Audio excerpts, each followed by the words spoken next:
Attention Outlook।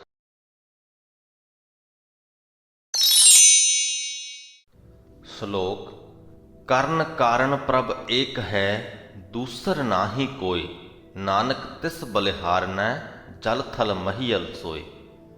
इस जगत ਦੀ ਪੂਰੀ ਰਚਨਾ ਦਾ ਕਰਨ ਵਾਲਾ, ਇਸ ਜਗਤ ਦੀ ਰਚਨਾ ਨੂੰ ਰਚਣ ਵਾਲਾ ਉਹ ਪ੍ਰਭੂ ਇੱਕ ਹੀ ਹੈ।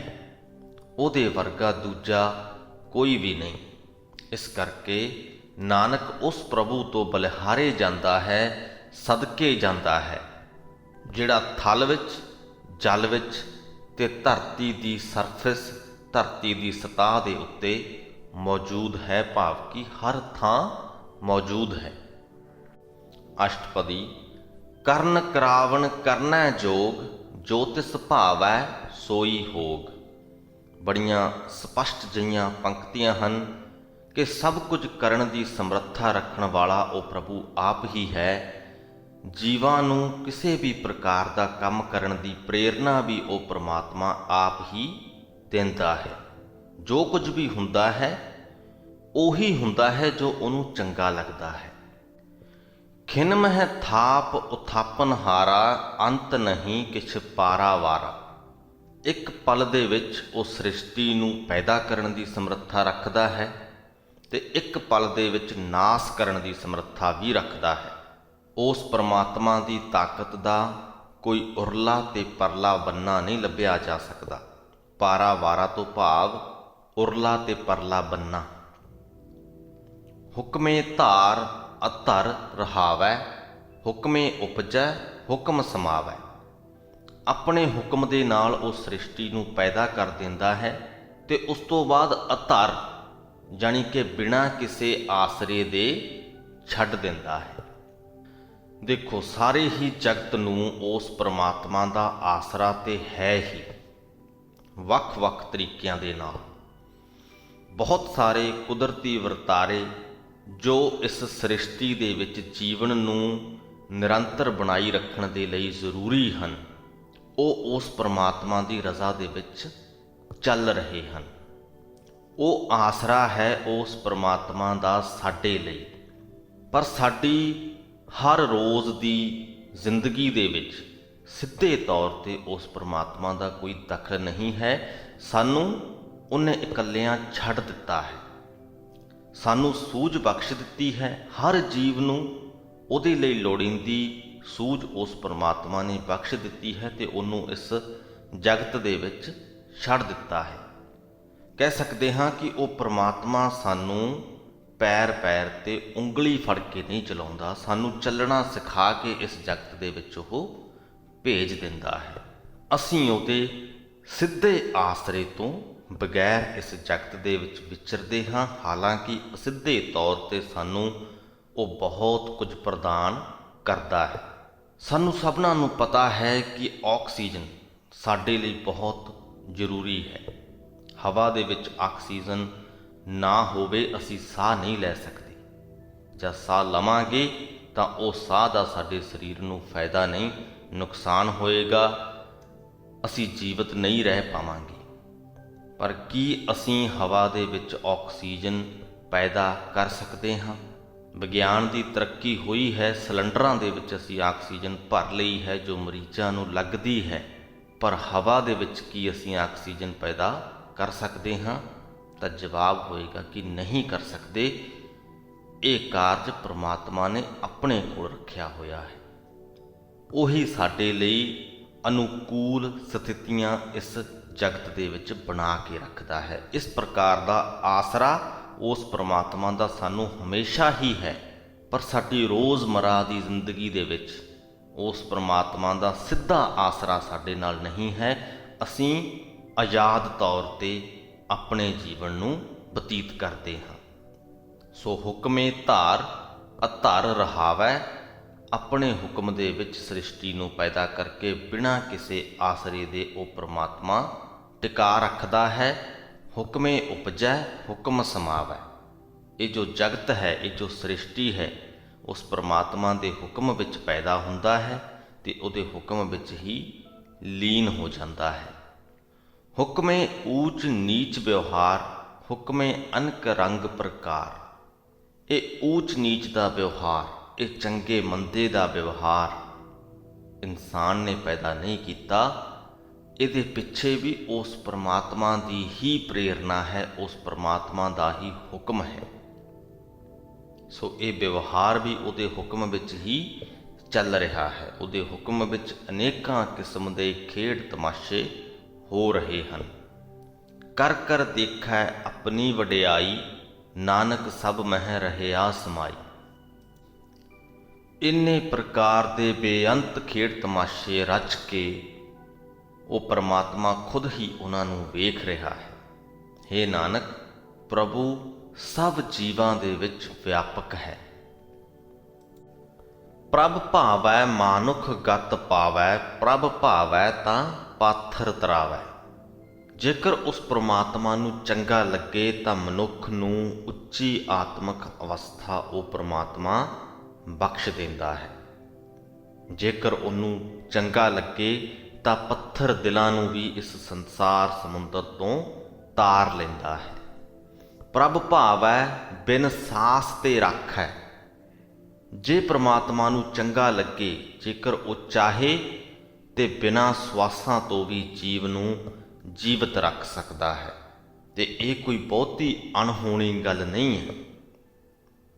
ਬਹੁਤ ਵਾਰ ਅਜਿਹਾ ਹੁੰਦਾ ਹੈ ਕਿ ਕੋਈ ਹਾਦਸਾ ਹੋ ਜਾਂਦਾ ਹੈ ਤੇ ਹਾਦਸਾ ਇੰਨਾ ਭਿਆਨਕ ਹੁੰਦਾ ਹੈ, ਅਸੀਂ ਸੋਚ ਨਹੀਂ ਸਕਦੇ ਕਿ ਇਸ ਹਾਦਸੇ ਦੇ ਵਿੱਚ ਕੋਈ ਬਚ ਵੀ ਸਕਦਾ ਹੈ। ਪਰ ਫਿਰ ਵੀ ਜੀਵ ਹਾਦਸਿਆਂ ਦੇ ਵਿੱਚੋਂ ਸਹੀ ਸਲਾਮਤ ਵੀ ਬਾਹਰ ਆ ਜਾਂਦੇ ਹਨ।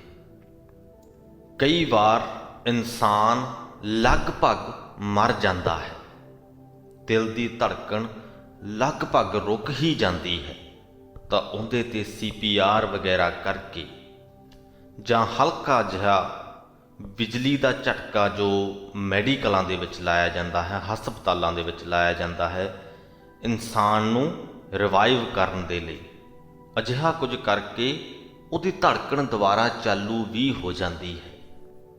ਭਾਵ ਕਿ ਮੌਤ ਦੇ ਬਿਲਕੁਲ ਨੇੜੇ ਜਾ ਕੇ ਵੀ ਕਈ ਵਾਰ ਇਨਸਾਨ ਜਾਂ ਕੋਈ ਹੋਰ ਜੀਵ ਬਚ ਜਾਂਦਾ ਹੈ। ਲਗਭਗ ਮਰ ਚੁੱਕਿਆ ਸੀ ਪਰ ਬਚ ਗਿਆ। ਉੱਥੇ ਅਸੀਂ ਕੋਸ਼ਿਸ਼ ਕਰਦੇ ਹਾਂ ਉਸ ਇਨਸਾਨ ਨੂੰ ਬਚਾਉਣ ਦੀ, ਪਰ ਉਹ ਕੋਸ਼ਿਸ਼ ਨੇ ਸਫਲ ਹੋਣਾ ਹੈ ਜਾਂ ਨਹੀਂ, ਇਹ ਉਸ ਪਰਮਾਤਮਾ ਦੀ ਰਜ਼ਾ ਤੇ ਨਿਰਭਰ ਕਰਦਾ ਹੈ। ਸੋ ਪ੍ਰਭ ਭਾਵੈ ਬਿਨ ਸਾਸ ਤੇ ਰਾਖੈ, ਭਾਵ ਕਿ ਜੇ ਪ੍ਰਮਾਤਮਾ ਨੂੰ ਚੰਗਾ ਲੱਗੇ ਤੇ ਬਿਨਾਂ ਸਵਾਸਾਂ ਤੋਂ ਵੀ ਪ੍ਰਾਣੀ ਨੂੰ ਮੌਤ ਤੋਂ ਬਚਾਈ ਰੱਖਦਾ ਹੈ। ਪ੍ਰਭ ਭਾਵੈ ਤਾਂ ਹਰ ਗੁਣ ਭਾਖੈ। ਜੇਕਰ ਉਹਦੀ ਮਿਹਰ ਹੋਵੇ, ਉਹਨੂੰ ਚੰਗਾ ਲੱਗੇ ਤਾਂ ਜੀਵ ਸਦਾ ਉਹਦੇ ਗੁਣ ਗਾਉਂਦਾ ਹੈ। ਪ੍ਰਭ ਭਾਵੈ ਤਾਂ ਪਤਿਤ ਉਧਾਰੈ, ਆਪ ਕਰੈ ਆਪਨ ਵਿਚਾਰੈ। ਜੇਕਰ ਪ੍ਰਮਾਤਮਾ ਨੂੰ ਚੰਗਾ ਲੱਗੇ ਤਾਂ ਵਿਕਾਰਾਂ ਦੇ ਵਿੱਚ ਪਤਿਤ ਹੋਏ ਹੋਏ ਜੀਵਾਂ ਨੂੰ ਵੀ ਉਹ ਉਧਾਰ ਲੈਂਦਾ ਹੈ, ਭਾਵ ਕਿ ਬਚਾ ਲੈਂਦਾ ਹੈ, ਵਿਕਾਰਾਂ ਦੀ ਦਲਦਲ ਦੇ ਵਿੱਚੋਂ ਕੱਢ ਲੈਂਦਾ ਹੈ। ਪ੍ਰਮਾਤਮਾ ਜੋ ਕੁਝ ਵੀ ਕਰਦਾ ਹੈ ਆਪਣੀ ਸਲਾਹ ਅਨੁਸਾਰ ਹੀ ਕਰਦਾ ਹੈ। ਆਪ ਕਰੈ ਆਪਨ ਵਿਚਾਰੈ। ਦੋਹਾਂ ਸਿਰਿਆਂ ਕਾ ਆਪ ਸੁਆਮੀ, ਖੇਲੈ ਬਿਗਸੈ ਅੰਤਰਜਾਮੀ। ਲੋਕ ਤੇ ਪ੍ਰਲੋਕ ਦੋਹਾਂ ਹੀ ਸਿਰਿਆਂ ਦਾ ਮਾਲਕ ਉਹ ਪ੍ਰਮਾਤਮਾ ਆਪ ਹੈ। ਅੰਤਰਜਾਮੀ ਹੈ, ਸਭਨਾਂ ਦੇ ਦਿਲਾਂ ਦੀਆਂ ਜਾਣਨ ਵਾਲਾ ਹੈ। ਇਸ ਜਗਤ ਦੀ ਖੇਡ ਰਚਨਾ ਜੋ ਉਸ ਪਰਮਾਤਮਾ ਨੇ ਰਚੀ ਹੈ, ਇਹਨੂੰ ਖੇਡਦਾ ਹੈ ਤੇ ਇਹਨੂੰ ਖੇਡ ਕੇ, ਇਹਨੂੰ ਵੇਖ ਕੇ ਆਪ ਹੀ ਖੁਸ਼ ਹੋ ਲੈਂਦਾ ਹੈ। ਜੋ ਭਾਵੈ ਸੋ ਕਾਰ ਕਰਾਵੈ, ਨਾਨਕ ਦ੍ਰਿਸ਼ਟੀ ਅਵਰ ਨਾ ਆਵੈ। ਜੋ ਉਹਨੂੰ ਚੰਗਾ ਲੱਗਦਾ ਹੈ, ਜੀਵਾਂ ਦੇ ਪਾਸੋਂ ਉਹ ਉਹੀ ਕਾਰ ਕਰਵਾਉਂਦਾ ਹੈ। ਹੇ ਨਾਨਕ, ਉਹਦੇ ਵਰਗਾ ਦੂਜਾ ਕੋਈ ਨਜ਼ਰ ਹੀ ਨਹੀਂ ਆਉਂਦਾ।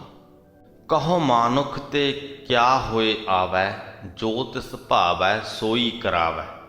ਗੁਰੂ ਜੀ ਸਵਾਲ ਕਰਦੇ ਨੇ, ਕਹਿੰਦੇ ਦੱਸੋ ਕਿ ਮਨੁੱਖ ਪਾਸੋਂ ਆਪਣੇ ਆਪ ਕਿਹੜਾ ਕੰਮ ਹੋ ਸਕਦਾ ਹੈ।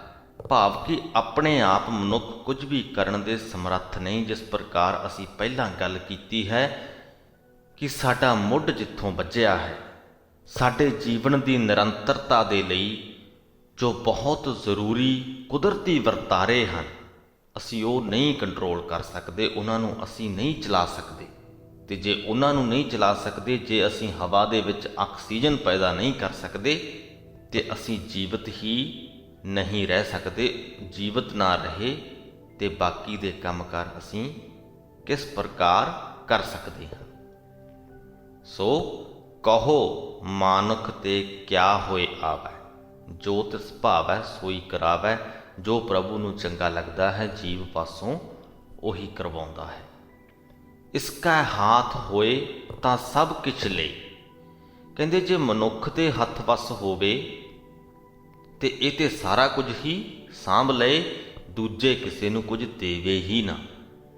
ਜੋ ਤਿਸ ਭਾਵੈ ਸੋਈ ਕਰੇ, ਪਰ ਮਨੁੱਖ ਉਸ ਪਰਮਾਤਮਾ ਦੀ ਰਜ਼ਾ ਦੇ ਵਿੱਚ ਹੀ ਚੱਲਦਾ ਹੈ। ਜੋ ਕੁਝ ਉਸ ਪਰਮਾਤਮਾ ਨੂੰ ਚੰਗਾ ਲੱਗਦਾ ਹੈ, ਉਹ ਖੁਦ ਉਹੀ ਕਰਦਾ ਹੈ, ਜੀਵ ਪਾਸੋਂ ਵੀ ਉਹੀ ਕਰਵਾਉਂਦਾ ਹੈ। ਅਣਜਾਨਤ ਵਿਖਿਆ ਮਹਿ ਰਚੈ, ਜੇ ਜਾਣਤ ਆਪਨ ਆਪ ਬਚੈ। ਮਨੁੱਖ ਤੇ ਅਣਜਾਣ ਹੈ, ਮਾਇਆ ਦੇ ਵਿੱਚ ਰੁੱਝਾ ਰਹਿੰਦਾ ਹੈ। ਜੇ ਸਮਝ ਵਾਲਾ ਹੋਵੇ ਤੇ ਆਪਣੇ ਆਪ ਹੀ ਇਸ ਤੋਂ ਬਚ ਜਾਵੇ, ਪਰ ਮਨੁੱਖ ਸਮਝ ਵਾਲਾ ਨਹੀਂ ਹੈ। ਜਿਸ ਕਿਸੇ ਨੂੰ ਉਹ ਪਰਮਾਤਮਾ ਬਚਾਉਂਦਾ ਹੈ, ਇਸ ਪਾਸੇ ਜਾਣ ਤੋਂ ਉਹੀ ਬਚਦਾ ਹੈ। ਭਰਮੇ ਭੂਲਾ ਦਾ ਦਿਸ਼ ਧਾਵੈ, ਭਰਮ ਭੁਲੇਖਿਆਂ ਦੇ ਵਿੱਚ ਪਿਆ ਹੋਇਆ ਦਸਾਂ ਪਾਸਿਆਂ ਦੇ ਵੱਲ ਦੌੜਦਾ ਰਹਿੰਦਾ ਹੈ।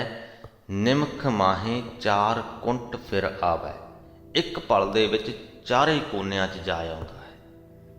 ਭਾਵ ਕਿ ਇੱਕ ਪਲ ਦੇ ਵਿੱਚ ਕਿੰਨਾ ਹੀ ਕੁਝ ਸੋਚ ਜਾਂਦਾ ਹੈ। ਕਰ ਕਿਰਪਾ ਜਿਸ ਆਪਣੀ ਭਗਤ ਦੇ, ਨਾਨਕ ਤੇ ਜਨ ਨਾਮ ਮਿਲੇ। ਪ੍ਰਭੂ ਮਿਹਰ ਕਰਕੇ, ਕਿਰਪਾ ਕਰਕੇ ਜਿਸ ਮਨੁੱਖ ਨੂੰ ਆਪਣੀ ਭਗਤੀ ਬਖਸ਼ਦਾ ਹੈ, ਹੇ ਨਾਨਕ, ਉਹ ਮਨੁੱਖ ਉਸ ਪਰਮਾਤਮਾ ਦੇ ਨਾਮ ਦੇ ਵਿੱਚ ਟਿਕੇ ਰਹਿੰਦੇ ਹਨ। ਖਿਨ ਮਹਿ ਨੀਚ ਕੀਟ ਕਉ ਰਾਜ, ਪਾਰ ਬ੍ਰਹਮ ਗਰੀਬ ਨਿਵਾਜ। ਉਹ ਪਰਮਾਤਮਾ ਗਰੀਬ ਨਿਵਾਜ ਹੈ, ਗਰੀਬਾਂ ਦੇ ਉੱਪਰ ਮਿਹਰ ਕਰਨ ਵਾਲਾ ਹੈ। ਇੱਕ ਖਿਣ ਦੇ ਵਿੱਚ ਕੀੜੇ ਵਰਗੇ ਨੀਵੇਂ ਮਨੁੱਖਾਂ ਨੂੰ ਰਾਜ ਬਖਸ਼ ਦਿੰਦਾ ਹੈ। ਜਾਕਾ ਦ੍ਰਿਸ਼ਟ ਕਛੂ ਨਾ ਆਵੈ, ਤਿਸ ਤਤਕਾਲ ਦਾ ਦਿਸ਼ ਪ੍ਰਗਟਾਵੈ। ਜਿਸ ਮਨੁੱਖ ਦਾ ਕੋਈ ਇੱਕ ਗੁਣ ਵੀ ਨਜ਼ਰ ਨਹੀਂ ਆਉਂਦਾ, ਇੱਕ ਪਲ ਦੇ ਵਿੱਚ ਉਹ ਪਰਮਾਤਮਾ ਉਹਨੂੰ ਦਸਾਂ ਦਿਸ਼ਾਵਾਂ ਦੇ ਵਿੱਚ ਉੱਘਾ ਕਰ ਦਿੰਦਾ ਹੈ, ਮਸ਼ਹੂਰ ਕਰ ਦਿੰਦਾ ਹੈ, ਜੇਕਰ ਉਹਦੀ ਮਿਹਰ ਹੋ ਜਾਏ ਤਾਂ। ਜਾਕੋ ਆਪਣੀ ਕਰੈ ਬਖਸ਼ੀਸ਼, ਤਾਕਾ ਲੇਖਾ ਨਾ ਗਣੈ ਜਗਦੀਸ਼। ਜਿਸ ਮਨੁੱਖ ਤੇ ਉਹ ਪਰਮਾਤਮਾ ਆਪਣੀ ਬਖਸ਼ਿਸ਼ ਕਰ ਦਿੰਦਾ ਹੈ, ਉਹਦੇ ਕਰਮਾਂ ਦਾ ਲੇਖਾ ਨਹੀਂ ਗਿਣਦਾ। ਜੀਉ ਪਿੰਡ ਸਭ ਤਿਸ ਕੀ ਰਾਸ, ਘਟ ਘਟ ਪੂਰਨ ਬ੍ਰਹਮ ਪ੍ਰਗਾਸ। ਇਹ ਜਿੰਦ ਤੇ ਸਰੀਰ ਉਸ ਪਰਮਾਤਮਾ ਦੀ ਬਖਸ਼ੀ ਹੋਈ ਰਾਸ ਪੂੰਜੀ ਹੈ, ਜੋ ਜੀਵ ਨੂੰ ਉਹਨੇ ਬਖਸ਼ੀ ਹੈ। ਹਰੇਕ ਸਰੀਰ ਦੇ ਵਿੱਚ ਉਸ ਪਰਮਾਤਮਾ ਦਾ ਹੀ ਜਲਵਾ ਵਿਆਪਕ ਹੈ। ਆਪਣੀ ਬਣਤ ਆਪ ਬਣਾਈ, ਨਾਨਕ ਜੀਵੈ ਦੇਖ ਵਡਾਈ। ਇਸ ਜਗਤ ਦੀ ਰਚਨਾ ਉਸ ਪਰਮਾਤਮਾ ਨੇ ਆਪ ਰਚੀ ਹੈ। ਹੇ ਨਾਨਕ, ਆਪਣੀ ਬਣਾਈ ਹੋਈ ਰਚਨਾ ਨੂੰ ਵੇਖ ਕੇ ਉਹ ਪਰਮਾਤਮਾ ਆਪ ਹੀ ਖੁਸ਼ ਹੋ ਰਿਹਾ ਹੈ। ਇਸਕਾ ਬਲ ਨਾਹੀ ਇਸ ਹਾਥ, ਕਰਨ ਕਰਾਵਨ ਸਰਬ ਕੋ ਨਾਥ। ਜੀਵ ਦੀ ਤਾਕਤ ਆਪਣੇ ਹੱਥ ਵਿੱਚ ਨਹੀਂ ਹੈ। ਸਭ ਜੀਵਾਂ ਦਾ ਮਾਲਕ ਪ੍ਰਭੂ ਆਪ ਹੀ ਸਭ ਕੁਝ ਕਰਨ ਅਤੇ ਕਰਵਾਉਣ ਦੇ ਸਮਰੱਥ ਹੈ। ਕਿਸੇ ਜੀਵ ਨੂੰ ਕਿੰਨੀ ਤਾਕਤ ਮਿਲਣੀ ਹੈ, ਇਹ ਉਸ ਪਰਮਾਤਮਾ ਦੇ ਹੱਥ ਵੱਸ ਹੈ। ਆਗਿਆਕਾਰੀ ਬਪੁਰਾ ਜੀਓ, ਜੋ ਤਿਸ ਭਾਵੈ ਸੋਈ ਫੁਨ ਥੀਓ। ਬਪੁਰਾ ਤੋਂ ਭਾਵ ਵਿਚਾਰਾ, ਕਿ ਜੀਵ ਤਾਂ ਵਿਚਾਰਾ ਆਗਿਆਕਾਰੀ ਹੈ, ਪ੍ਰਭੂ ਦੀ ਆਗਿਆ ਦੇ ਵਿੱਚ ਤੁਰਨ ਵਾਲਾ ਹੈ। ਇਹਦੇ ਕੋਲ ਹੋਰ ਕੋਈ ਚਾਰਾ ਨਹੀਂ ਹੈ। ਹੁੰਦਾ ਉਹੀ ਹੈ ਜੋ ਪ੍ਰਭੂ ਨੂੰ ਭਾਉਂਦਾ ਹੈ। ਕਬਹੂ ਊਚ ਨੀਚ ਮਹਿ ਬਸੈ, ਕਬਹੂ ਸੋਗ ਹਰਖ ਰੰਗ ਹਸੈ। ਉਹ ਪਰਮਾਤਮਾ ਕਦੇ ਉੱਚਿਆਂ ਤੇ ਕਦੇ ਨੀਵਿਆਂ ਦੇ ਵਿੱਚ ਪ੍ਰਗਟ ਹੋ ਜਾਂਦਾ ਹੈ। ਸਾਡੇ ਸਭਨਾਂ ਦੇ ਅੰਦਰ ਵਸਦਾ ਹੈ। ਪ੍ਰਗਟ ਹੋਣ ਤੋਂ ਭਾਵ ਉਹਨੂੰ ਪਛਾਣ ਲੈਣਾ। ਕਦੇ ਕੋਈ ਉੱਚਾ ਇਨਸਾਨ ਉਹਨੂੰ ਆਪਣੇ ਅੰਦਰ ਵਸਦੇ ਨੂੰ ਪਛਾਣ ਲੈਂਦਾ ਹੈ ਤੇ ਉਹਦੇ ਨਾਲ ਸਾਂਝ ਬਣਾ ਲੈਂਦਾ ਹੈ। ਕਦੇ ਕੋਈ ਨੀਵਾਂ ਇਨਸਾਨ ਉਹਦੇ ਨਾਲ ਸਾਂਝ ਬਣਾ ਲੈਂਦਾ ਹੈ।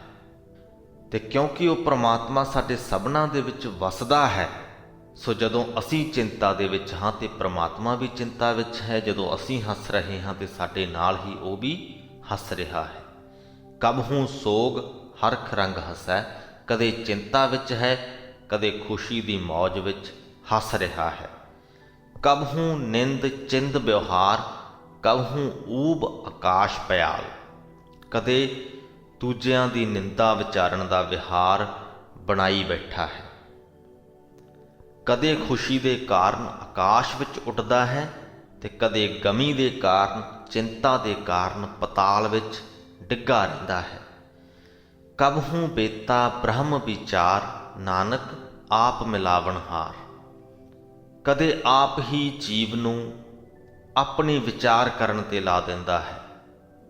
ਕਈ ਵਾਰ ਜੀਵ ਦੁਨਿਆਵੀ ਕੰਮਾਂ ਦੇ ਵਿੱਚ ਰੁੱਝਾ ਹੁੰਦਾ ਹੈ ਤੇ ਫਿਰ ਅਚਾਨਕ ਹੀ ਪਰਮਾਤਮਾ ਬਾਰੇ ਸੋਚਣ ਲੱਗਦਾ ਹੈ, ਪਰਮਾਤਮਾ ਬਾਰੇ ਵਿਚਾਰ ਕਰਨ ਲੱਗਦਾ ਹੈ, ਉਹਨੂੰ ਹਰ ਥਾਂ ਮਹਿਸੂਸ ਕਰਨ ਲੱਗਦਾ ਹੈ। ਇਹ ਵੀ ਉਸ ਪਰਮਾਤਮਾ ਦੀ ਰਜ਼ਾ ਅਨੁਸਾਰ ਹੀ ਹੁੰਦਾ ਹੈ। ਹੇ ਨਾਨਕ, ਜੀਵਾਂ ਨੂੰ ਆਪਣੇ ਨਾਲ ਮੇਲਣ ਵਾਲਾ ਉਹ ਪਰਮਾਤਮਾ ਆਪ ਹੀ ਹੈ। ਕਬਹੂ ਨਿਰਤ ਕਰੈ ਬਹੁ ਭਾਂਤ, ਕਬਹੂ ਸੋਏ ਰਹੈ ਦਿਨ ਰਾਤ, ਜੀਵਾਂ ਦੇ ਵਿੱਚ ਵਿਆਪਕ ਹੋ ਕੇ ਉਹ ਪਰਮਾਤਮਾ ਕਦੇ ਤੇ ਕਈ ਕਿਸਮਾਂ ਦੇ ਨਾਚ ਕਰ ਰਿਹਾ ਹੈ ਤੇ ਕਦੇ ਸੁੱਤਾ ਹੀ ਰਹਿੰਦਾ ਹੈ। ਭਾਵ ਕਿ ਉਸ ਪਰਮਾਤਮਾ ਨੇ ਕਈ ਜੀਵ ਤੇ ਇੰਨੇ ਆਲਸੀ ਪੈਦਾ ਕਰ ਦਿੱਤੇ ਨੇ ਜਿਹੜੇ ਸੁੱਤੇ ਹੀ ਰਹਿੰਦੇ ਨੇ, ਤੇ ਕਈ ਜੀਵ ਇੰਨੇ ਐਕਟਿਵ ਪੈਦਾ ਕਰ ਦਿੱਤੇ ਨੇ ਜਿਹੜੇ ਚੈਨ ਦੇ ਨਾਲ ਟਿਕ ਕੇ ਬੈਠਦੇ ਹੀ ਨਹੀਂ। ਉਹ ਹਰ ਵਕਤ ਕਾਸੇ ਨਾ ਕਾਸੇ ਦੇ ਵਿੱਚ ਰੁੱਝੇ ਰਹਿੰਦੇ ਹਨ।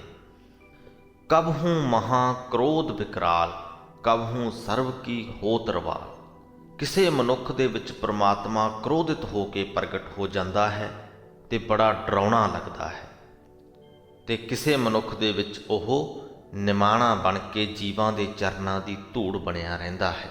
ਭਾਵ ਕਿ ਕਈ ਜੀਵ ਕ੍ਰੋਧਿਤ ਹੁੰਦੇ ਨੇ ਤੇ ਕਈ ਜੀਵ ਨਿਮਾਣੇ ਹੁੰਦੇ ਨੇ। ਕਬਹੂ ਹੋਏ ਬਹਿ ਵੱਡ ਰਾਜਾ, ਕਬਹੂ ਭਿਖਾਰੀ ਨੀਚ ਕਾ ਸਾਜਾ, ਕਦੇ ਉਹ ਪ੍ਰਮਾਤਮਾ ਵੱਡਾ ਰਾਜਾ ਬਣ ਕੇ ਬੈਠ ਜਾਂਦਾ ਹੈ ਤੇ ਕਦੇ ਨੀਵੀਂ ਜਾਤ ਦੇ ਮੰਗਤੇ ਦਾ ਸਾਂਗ ਰਚ ਰੱਖਦਾ ਹੈ। ਭਾਵ ਕਿ ਉਹ ਰਾਜਿਆਂ ਦੇ ਵਿੱਚ ਵੀ ਉਵੇਂ ਹੀ ਵਿਆਪਕ ਹੈ ਜਿਵੇਂ ਕਿ ਉਹ ਮੰਗਤਿਆਂ ਦੇ ਵਿੱਚ ਵਿਆਪਕ ਹੈ। ਕਬਹੂ ਅਪਕੀਰਤ ਮਹਿ ਆਵੈ, ਕਬਹੂ ਭਲਾ ਭਲਾ ਕਹਾਵੈ, ਅਪਕੀਰਤ ਤੋਂ ਭਾਵ ਮੰਦੀ ਸ਼ੋਭਾ ਯਾਨੀ ਕਿ ਬਦਨਾਮੀ। ਕਦੇ ਉਹ ਕਿਸੇ ਅਜਿਹੇ ਜੀਵ ਦੇ ਵਿੱਚ ਵਿਆਪਕ ਹੈ, ਪ੍ਰਗਟ ਹੋ ਰਿਹਾ ਹੈ ਜੋ ਆਪਣੀ ਬਦਨਾਮੀ ਕਰਾ ਰਿਹਾ ਹੈ, ਤੇ ਕਦੇ ਉਸ ਜੀਵ ਦੇ ਵਿੱਚ ਪ੍ਰਗਟ ਹੈ ਜੋ ਆਪਣਾ ਭਲਾ ਕਰਵਾ ਰਿਹਾ ਹੈ, ਆਪਣੇ ਆਪ ਨੂੰ ਚੰਗਾ ਅਖਵਾ ਰਿਹਾ ਹੈ। ਭਾਵ ਕਈ ਜੀਵ ਮੰਦ ਕਰਮੀ ਹੁੰਦੇ ਨੇ, ਆਪਣੀ ਬਦਨਾਮੀ ਹੀ ਖੱਟਦੇ ਨੇ, ਤੇ ਕਈ ਜੀਵ ਚੰਗੇ ਕਾਰਜ ਕਰਦੇ ਨੇ ਤੇ ਇਸ ਜਗਤ ਦੇ ਵਿੱਚ ਸ਼ੋਭਾ ਖੱਟਦੇ ਨੇ। ਪਰਮਾਤਮਾ ਦੋਹਾਂ ਦੇ ਵਿੱਚ ਹੀ ਵਸਿਆ ਹੁੰਦਾ ਹੈ। ਜਿਉ ਪ੍ਰਭ ਰਾਖੈ ਤਿਵ ਹੀ ਰਹੈ, ਗੁਰ ਪ੍ਰਸਾਦ ਨਾਨਕ ਸੱਚ ਕਹੈ, ਜੀਵ ਉਸੇ ਤਰ੍ਹਾਂ ਦਾ ਹੀ ਜੀਵਨ ਬਤੀਤ ਕਰਦਾ ਹੈ ਜਿਵੇਂ ਪ੍ਰਭੂ ਕਰਵਾਉਂਦਾ ਹੈ। ਹੇ ਨਾਨਕ, ਕੋਈ ਬਿਰਲਾ ਮਨੁੱਖ ਹੀ ਗੁਰੂ ਦੀ ਕਿਰਪਾ ਦੇ ਨਾਲ ਸੱਚ ਕਹਿੰਦਾ ਹੈ, ਭਾਵ ਕਿ ਉਸ ਸੱਚੇ, ਉਸ ਸਦਾ ਕਾਇਮ ਰਹਿਣ ਵਾਲੇ ਪ੍ਰਭੂ ਦਾ ਨਾਮ ਸਿਮਰਦਾ ਹੈ। ਕਬਹੂ ਹੋਏ ਪੰਡਿਤ ਕਰੇ ਵਖਿਆਨ, ਕਬਹੂ ਮੋਨ ਧਾਰੀ ਲਾਵੈ ਧਿਆਨ, ਕਦੇ ਉਹ ਪ੍ਰਮਾਤਮਾ ਕਿਸੇ ਪੰਡਿਤ ਦੇ ਵਿੱਚ ਪ੍ਰਗਟ ਹੋ ਕੇ ਉਪਦੇਸ਼ ਕਰ ਰਿਹਾ ਹੈ ਤੇ ਕਦੇ ਮੋਨੀ ਸਾਧੂ ਹੋ ਕੇ ਸਮਾਧੀ ਲਾਈ ਬੈਠਾ ਹੈ। ਕਬਹੂ ਤਟ ਤੀਰਥ ਇਸ਼ਨਾਨ, ਕਬਹੂ ਸਿੱਧ ਸਾਧਕ ਮੁਖ ਗਿਆਨ, ਕਦੇ ਉਹ ਪ੍ਰਮਾਤਮਾ ਤੀਰਥਾਂ ਦੇ ਕਿਨਾਰੇ ਇਸ਼ਨਾਨ ਕਰ ਰਿਹਾ ਹੈ, ਕਦੇ ਸਿੱਧ ਤੇ ਸਾਧਕ ਦੇ ਰੂਪ ਵਿੱਚ ਮੂੰਹੋਂ ਗਿਆਨ ਦੀਆਂ ਗੱਲਾਂ ਕਰਦਾ ਹੈ। ਕਬਹੂ ਕੀਟ ਹਸਤ ਪਤੰਗ ਹੋਏ ਜੀਆ, ਅਨਕ ਜੋਨ ਭਰ ਮੈਂ ਭਰਮੀਆ। ਕਦੇ ਉਹ ਕੀੜੇ ਦੇ ਵਿੱਚ ਪ੍ਰਗਟ ਹੈ, ਕਦੇ ਹਾਥੀ ਦੇ ਵਿੱਚ, ਕਦੇ ਭੰਵਰੇ ਦੇ ਵਿੱਚ। ਆਪਣਾ ਭਵਾਇਆ ਹੋਇਆ ਆਪ ਹੀ ਜੂਨਾਂ ਦੇ ਵਿੱਚ ਭੌਂ ਰਿਹਾ ਹੈ। ਨਾਨਾ ਰੂਪ ਜਿਉ ਸਵਾਂਗੀ ਦਿਖਾਵੈ, ਜਿਉ ਪ੍ਰਭ ਭਾਵੈ ਤਿਵੈ ਨਚਾਵੈ। ਬਹੁ ਰੂਪੀਏ ਵਾਂਗ ਪ੍ਰਮਾਤਮਾ ਕਈ ਰੂਪਾਂ ਦੇ ਵਿੱਚ ਵਿਖ ਰਿਹਾ ਹੈ। ਜਿਵੇਂ ਪ੍ਰਭੂ ਨੂੰ ਭਾਉਂਦਾ ਹੈ, ਉਹ ਜੀਵ ਨੂੰ ਉਵੇਂ ਹੀ ਨਚਾਉਂਦਾ ਹੈ। ਜੋ ਤਿਸ ਭਾਵੈ ਸੋਈ ਹੋਏ, ਨਾਨਕ ਦੂਜਾ ਅਵਰ ਨਾ ਕੋਏ। ਜੋ ਉਸ ਮਾਲਕ ਨੂੰ ਚੰਗਾ ਲੱਗਦਾ ਹੈ ਉਹੀ ਹੁੰਦਾ ਹੈ। ਹੇ ਨਾਨਕ, ਉਹਦੇ ਵਰਗਾ ਦੂਜਾ ਕੋਈ ਨਹੀਂ। ਕਬਹੂ ਸਾਧ ਸੰਗਤ ਇਹ ਪਾਵੈ, ਉਸ ਅਸਥਾਨ ਤੇ ਬਹੁਰ ਨਾ ਆਵੈ। ਕਦੇ ਉਸ ਪ੍ਰਮਾਤਮਾ ਦੀ ਮਿਹਰ ਹੋ ਜਾਂਦੀ ਹੈ ਤੇ ਜੀਵ ਸਾਧ ਸੰਗਤ ਦੇ ਵਿੱਚ ਅੱਪੜਦਾ ਹੈ। ਜਦੋਂ ਇੱਕ ਵਾਰ ਸਾਧ ਸੰਗਤ ਦੇ ਵਿੱਚ ਪੂਰੀ ਤਰ੍ਹਾਂ ਨਾਲ ਚੱਲ ਗਿਆ, ਸਿਰਫ ਆਪਣਾ ਸਰੀਰ ਨਹੀਂ ਲੈ ਕੇ ਗਿਆ, ਆਪਣੇ ਮਨ ਨੂੰ ਵੀ ਸਾਧ ਸੰਗਤ ਦੇ ਵਿੱਚ ਲੈ ਕੇ ਚੱਲ ਗਿਆ, ਫਿਰ ਉਸ ਥਾਂ ਤੋਂ ਉਹ ਵਾਪਸ ਨਹੀਂ ਮੁੜਦਾ। ਸਾਧ ਸੰਗਤ ਇੱਕ ਸਰੀਰਕ ਵਰਤਾਰਾ ਤੇ ਹੈ ਹੀ, ਇੱਕ ਮਾਨਸਿਕ ਵਰਤਾਰਾ ਵੀ ਹੈ। ਤੁਸੀਂ ਸਾਧ ਸੰਗਤ ਦੇ ਵਿੱਚ ਜੇ ਆਪਣਾ ਸਰੀਰ ਅਤੇ ਆਪਣਾ ਮਨ ਲੈ ਕੇ ਜਾਂਦੇ ਹੋ, ਉੱਥੋਂ ਤੁਸੀਂ ਆਪਣਾ ਸਰੀਰ ਤੇ ਵਾਪਸ ਲੈ ਆਵੋਗੇ, ਮਨ ਨਹੀਂ ਲੈ ਕੇ ਆਓਗੇ। ਮਨ ਤੁਹਾਡਾ ਫਿਰ ਪੱਕੇ ਤੌਰ ਤੇ ਸਾਧ ਸੰਗਤ ਦੇ ਵਿੱਚ ਹੀ ਰਹੇਗਾ। ਪਰ ਅਕਸਰ ਅਸੀਂ ਆਪਣਾ ਸਰੀਰ ਹੀ ਸਾਧ ਸੰਗਤ ਦੇ ਵਿੱਚ ਲੈ ਕੇ ਜਾਂਦੇ ਹਾਂ, ਮਨ ਨਹੀਂ ਲੈ ਕੇ ਜਾਂਦੇ। ਗੁਰੂ ਘਰ ਜਾਂਦੇ ਹਾਂ, ਸਾਧ ਸੰਗਤ ਹੁੰਦੀ ਹੈ, ਬਾਣੀ ਸੁਣਦੇ ਹਾਂ, ਸਰੀਰ ਸਾਡਾ ਉੱਥੇ ਹੁੰਦਾ ਹੈ, ਮਨ ਨਹੀਂ ਹੁੰਦਾ। ਇਸੇ ਲਈ ਜਦ ਵਾਪਸ ਆ ਜਾਂਦੇ ਹਾਂ ਗੁਰੂ ਘਰ ਤੋਂ, ਤੇ ਵਾਪਸ ਤੋਂ ਉਸੇ ਜੋ ਦੁਨਿਆਵੀ ਦੁਨੀਆ ਹੈ ਉਹਦੇ ਵਿੱਚ ਰਚ ਜਾਂਦੇ ਹਾਂ। ਫਿਰ ਤੋਂ ਉਹੀ ਚਿੰਤਾਵਾਂ, ਉਹੀ ਖੁਸ਼ੀਆਂ, ਉਹੀ ਜਨਮ ਮਰਨ ਦਾ ਚੱਕਰ, ਉਹੀ ਕਦੇ ਉਤਾਰ ਕਦੇ ਚੜ੍ਹਾਅ। ਪਰ ਜੇਕਰ ਅਸੀਂ ਆਪਣਾ ਤਨ ਤੇ ਮਨ ਦੋਨੋਂ ਸਾਧ ਸੰਗਤ ਦੇ ਵਿੱਚ ਲੈ ਕੇ ਜਾਈਏ ਤੇ ਅਸੀਂ ਆਪਣੇ ਤਨ ਨੂੰ ਤੇ ਵਾਪਸ ਘਰੇ ਲੈ ਆਵਾਂਗੇ, ਪਰ ਸਾਡੇ ਮਨ ਦੇ ਵਿੱਚ ਸਾਧ ਸੰਗਤ ਵਸ ਜਾਏਗੀ। ਇਹੀ ਗੱਲ ਗੁਰੂ ਜੀ ਇਹਨਾਂ ਪੰਕਤੀਆਂ ਦੇ ਰਾਹੀਂ ਸਮਝਾਉਣਾ ਚਾਹੁੰਦੇ ਹਨ ਕਿ ਕਬਹੂ ਸਾਧ ਸੰਗਤ ਇਹ ਪਾਵੈ, ਉਸ ਅਸਥਾਨ ਤੇ ਬਹੁਰ ਨਾ ਆਵੈ। ਕਿ ਕਦੇ ਇਹ ਜੀਵ ਸਤ ਸੰਗਤ ਦੇ ਵਿੱਚ ਅੱਪੜਦਾ ਹੈ ਤੇ ਫਿਰ ਉੱਥੋਂ ਵਾਪਸ ਨਹੀਂ ਮੁੜਦਾ। ਕਿਉਂ ਨਹੀਂ ਮੁੜਦਾ? ਕਿਉਂਕਿ ਅੰਤਰ ਹੋਏ ਗਿਆਨ ਪ੍ਰਗਾਸ, ਉਸ ਅਸਥਾਨ ਕਾ ਨਹੀਂ ਵਿਨਾਸ਼। ਉਹਦੇ ਅੰਦਰ ਉਸ ਪਰਮਾਤਮਾ ਦੇ ਗਿਆਨ ਦਾ ਪ੍ਰਕਾਸ਼ ਹੋ ਜਾਂਦਾ ਹੈ, ਉਹਨੂੰ ਪਰਮਾਤਮਾ ਦੀ ਸਮਝ ਪੈ ਜਾਂਦੀ ਹੈ। ਤੇ ਜਦੋਂ ਇੱਕ ਵਾਰ ਇਹ ਅਵਸਥਾ ਬਣ ਗਈ, ਫਿਰ ਇਸ ਅਵਸਥਾ ਦਾ ਨਾਸ ਨਹੀਂ ਹੁੰਦਾ। ਮਨ ਤਨ ਨਾਮ ਰਤੇ ਇੱਕ ਰੰਗ, ਸਦਾ ਬਸੈ ਪਾਰ ਬ੍ਰਹਮ ਕਾ ਸੰਗ। ਉਹਦਾ ਮਨ ਤੇ ਤਨ ਦੋਨੋਂ ਹੀ ਉਸ ਪਰਮਾਤਮਾ ਦੇ ਪਿਆਰ ਰੰਗ ਦੇ ਵਿੱਚ ਰੰਗੇ ਜਾਂਦੇ ਹਨ। ਫਿਰ ਉਹ ਆਪਣੇ ਆਪ ਨੂੰ ਸਦਾ ਹੀ ਪਰਮਾਤਮਾ ਦੀ ਹਜ਼ੂਰੀ ਦੇ ਵਿੱਚ ਵਸਦਾ ਹੋਇਆ ਪਾਉਂਦਾ ਹੈ। ਜਿਉ ਜਲ ਮਹਿ ਜਲ ਆਏ ਖਟਾਨਾ, ਤਿਉ ਜੋਤੀ ਸੰਗ ਜੋਤ ਸਮਾਨਾ। ਜਿਵੇਂ ਪਾਣੀ ਦੇ ਵਿੱਚ ਪਾਣੀ ਰਲ ਜਾਂਦਾ ਹੈ ਤੇ ਬਾਅਦ 'ਚ ਅਸੀਂ ਉਹਨਾਂ 'ਚ ਵਖਰੇਵਾਂ ਨਹੀਂ ਕਰ ਸਕਦੇ। ਜੇ ਅਸੀਂ ਆਪਣਾ ਮਨ ਤੇ ਤਨ ਦੋਨੋਂ ਸਾਧ ਸੰਗਤ ਦੇ ਵਿੱਚ ਲੈ ਕੇ ਜਾਈਏ ਤਾਂ ਸਾਡੇ ਜੋ ਮਨ ਹੈ, ਸਾਡੀ ਜੋ ਆਤਮਾ ਹੈ, ਸਾਡੀ ਜੋ ਜੋਤ ਹੈ, ਉਸ ਪਰਮਾਤਮਾ ਦੀ ਜੋਤ ਸੰਗ ਉਸ ਪਾਣੀ ਵਾਂਗ ਹੀ ਮਿਲ ਜਾਂਦੀ ਹੈ। ਅਸੀਂ ਬਾਅਦ 'ਚ ਵਖਰੇਵਾਂ ਨਹੀਂ ਕਰ ਪਾਉਂਦੇ। ਅਸੀਂ ਪੂਰੀ ਤਰ੍ਹਾਂ ਦੇ ਨਾਲ ਪਰਮਾਤਮਾ ਦੇ ਵਿੱਚ ਸਮਾ ਜਾਂਦੇ ਹਾਂ। ਮਿਟ ਗਏ ਗਵਨ ਪਾਏ ਵਿਸ਼ਰਾਮ, ਨਾਨਕ ਪ੍ਰਭ ਕੈ ਸਦ ਕੁਰਬਾਨ। ਫਿਰ ਸਾਡੇ ਗਵਨ ਮੁੱਕ ਜਾਂਦੇ ਨੇ, ਜਨਮ ਮਰਨ ਦੇ ਫੇਰ ਮੁੱਕ ਜਾਂਦੇ ਨੇ, ਖੁਸ਼ੀ ਗਮੀ ਦਾ ਚੱਕਰ ਮੁੱਕ ਜਾਂਦਾ ਹੈ। ਅਸੀਂ ਵਿਸ਼ਰਾਮ ਹਾਸਲ ਕਰ ਲੈਂਦੇ ਹਾਂ, ਪ੍ਰਭੂ ਚਰਨਾਂ ਦੇ ਵਿੱਚ ਸਾਡਾ ਟਿਕਾਣਾ ਬਣ ਜਾਂਦਾ ਹੈ, ਸਥਿਰਤਾ ਅਸੀਂ ਹਾਸਲ ਕਰ ਲੈਂਦੇ ਹਾਂ। ਹੇ ਨਾਨਕ, ਜੋ ਪ੍ਰਮਾਤਮਾ ਇੰਨਾ ਕੁਝ ਕਰਨ ਦੇ ਸਮਰੱਥ ਹੈ, ਆਓ ਉਸ ਪ੍ਰਮਾਤਮਾ ਤੋਂ ਸਦਕੇ ਜਾਈਏ। ਸੋ ਇਹ ਸੀ ਸੁਖਮਨੀ ਸਾਹਿਬ ਜੀ ਦੀ ਬਾਣੀ ਦੀ 11ਵੀਂ ਅਸ਼ਟਪਦੀ। ਪੂਰੀ ਅਸ਼ਟਪਦੀ ਦੇ ਵਿੱਚ ਉਸ ਪ੍ਰਮਾਤਮਾ ਦੀ ਸਿਫਤ ਸਲਾਹ ਹੋਈ ਹੈ। ਵਾਰ-ਵਾਰ ਗੁਰੂ ਜੀ ਨੇ ਸਾਨੂੰ ਇਹ ਗੱਲ ਸਮਝਾਈ ਹੈ ਕਿ ਉਹ ਪ੍ਰਮਾਤਮਾ ਸਭ ਕੁਝ ਕਰਨ ਦੇ ਸਮਰੱਥ ਹੈ। ਜੀਵ ਦੀ ਆਪਣੀ ਕੋਈ ਸਮਰੱਥਾ ਨਹੀਂ। ਜੋ ਕੁਝ ਉਹ ਪ੍ਰਮਾਤਮਾ ਜੀਵ ਦੇ ਪਾਸੋਂ ਕਰਵਾਉਂਦਾ ਹੈ, ਜੀਵ ਉਹੀ ਕਰਦਾ ਹੈ। ਤੇ ਬਾਰ-ਬਾਰ ਹੀ ਗੁਰੂ ਜੀ ਉਸ ਪ੍ਰਮਾਤਮਾ ਤੋਂ ਸਦਕੇ ਗਏ ਹਨ, ਬਲਿਹਾਰੇ ਗਏ ਹਨ। ਤੇ ਦੂਜੀ ਗੱਲ, ਬੜੇ ਵਧੀਆ ਢੰਗ ਦੇ ਨਾਲ ਗੁਰੂ ਜੀ ਨੇ ਸਾਨੂੰ ਇਹ ਸਮਝਾਇਆ ਹੈ ਕਿ ਉਹ ਪ੍ਰਮਾਤਮਾ ਸਭਨਾਂ ਦੇ ਵਿੱਚ ਵਿਆਪਕ ਹੈ। ਕਿਸੇ ਦੇ ਵਿੱਚ ਵਿਆਪਕ ਹੋ ਕੇ ਉਹ ਕ੍ਰੋਧਿਤ ਰੂਪ ਅਖਤਿਆਰ ਕਰ ਲੈਂਦਾ ਹੈ, ਕਿਸੇ ਦੇ ਵਿੱਚ ਨਿਮਾਣਾ ਬਣਿਆ ਹੈ, ਕਦੇ ਰਾਜਾ ਬਣਿਆ ਹੈ, ਕਦੇ ਭਿਖਾਰੀ ਬਣਿਆ ਹੈ। ਭਾਵ ਕਿ ਹਰ ਪ੍ਰਕਾਰ ਦੇ ਜੀਵ ਦੇ ਵਿੱਚ ਉਹ ਪ੍ਰਮਾਤਮਾ ਵਿਆਪਕ ਹੈ। ਉਹਦੀ ਵਿਆਪਕਤਾ ਨੂੰ ਜੇ ਅਸੀਂ ਮੰਨਣਾ ਹੈ ਤੇ ਤਨ ਅਤੇ ਮਨ ਦੋਨਾਂ ਨੂੰ ਸਾਧ ਸੰਗਤ ਦੇ ਵਿੱਚ ਲਿਜਾਣਾ ਪੈਂਦਾ ਹੈ। ਇੱਕ ਵਾਰ ਜਦ ਅਸੀਂ ਆਪਣੇ ਮਨ ਨੂੰ ਪੂਰੀ ਤਰ੍ਹਾਂ ਦੇ ਨਾਲ ਸਾਧ ਸੰਗਤ ਦੇ ਵਿੱਚ ਲੈ ਗਏ, ਫਿਰ ਉਹ ਜੋ ਸਾਡੇ ਅੰਦਰ ਗਿਆਨ ਦਾ ਪ੍ਰਕਾਸ਼ ਹੁੰਦਾ ਹੈ ਉਹ ਕਦੇ ਵੀ ਮਰਦਾ ਨਹੀਂ। ਉਹ ਪ੍ਰਕਾਸ਼ ਕਦੇ ਵੀ ਖਤਮ ਨਹੀਂ ਹੁੰਦਾ। ਅਸੀਂ ਸਦਾ ਲਈ ਹੀ ਪਰਮਾਤਮਾ ਦੇ ਵਿੱਚ ਲੀਨ ਹੋ ਜਾਂਦੇ ਹਾਂ। ਸੋ ਆਓ ਉਸ ਪਰਮਾਤਮਾ ਅੱਗੇ ਅਰਦਾਸ ਕਰੀਏ ਕਿ ਸਾਨੂੰ ਬਾਣੀ ਦੇ ਨਾਲ ਇਸੇ ਪ੍ਰਕਾਰ ਹੀ ਉਹ ਜੋੜੀ ਰੱਖੇ ਤੇ ਇਸੇ ਪ੍ਰਕਾਰ ਹੀ ਉਹਦੀ ਸਿਫਤ ਸਲਾਹ ਬਾਣੀ ਦੇ ਜ਼ਰੀਏ ਅਸੀਂ ਕਰਦੇ ਰਹੀਏ। ਉਹਦੇ ਨਾਲ ਆਪਣੀ ਸਾਂਝ ਨੂੰ ਥੋੜ੍ਹਾ ਥੋੜ੍ਹਾ ਕਰਕੇ ਵਧਾਉਂਦੇ ਰਹੀਏ। ਵੀਡੀਓ ਚੰਗੀ ਲੱਗੀ ਹੋਵੇ ਤੇ ਅੱਗੇ ਜ਼ਰੂਰ ਸ਼ੇਅਰ ਕਰ ਦਿਓ। ਤੁਹਾਡਾ ਬਹੁਤ ਬਹੁਤ ਧੰਨਵਾਦ। ਵਾਹਿਗੁਰੂ ਜੀ ਕਾ ਖਾਲਸਾ, ਵਾਹਿਗੁਰੂ ਜੀ ਕੀ ਫਤਿਹ।